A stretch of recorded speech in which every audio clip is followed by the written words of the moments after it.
New town Kolkata উন্নয়ন কর্তৃপক্ষ তথা এনকেডিএ চেয়ারম্যান করা হল শোভন চট্টোপাধ্যায়কে। কলকাতার প্রাক্তন মেয়র তথা রাজ্যের প্রাক্তন মন্ত্রী শোভন 7 বছর পরে প্রশাসনে ফিরলেন। শুক্রবারই শোভনকে এই নিযুক্তির কথা সরকারিভাবে জানানো হয়েছে। এতদিন এই পদ সামলাচ্ছিলেন রাজ্যের প্রাক্তন মুখ্য সচিব তথা মুখ্যমন্ত্রীর মুখ্য উপদেষ্টা আলাপন বন্দ্যোপাধ্যায়।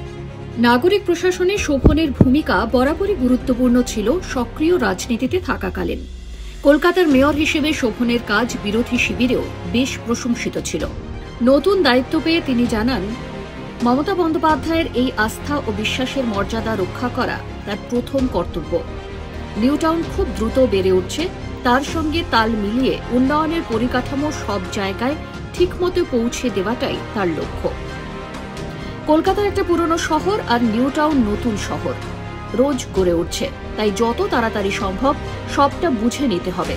ছোটবেলা থেকেই পুরো প্রশাসনে রয়েছে, কাউন্সিলর হয়েছে, বিধায়ক হয়েছে, মেয়র হয়েছে, মন্ত্রী হয়েছে, সবটাই আমার কাছে অকস্মাৎ এসেছে। এটাও সেভাবেই এলো।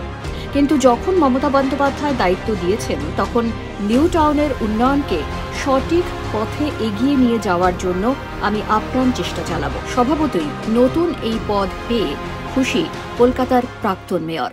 অমনি 360 নিউজ, কলকাতা।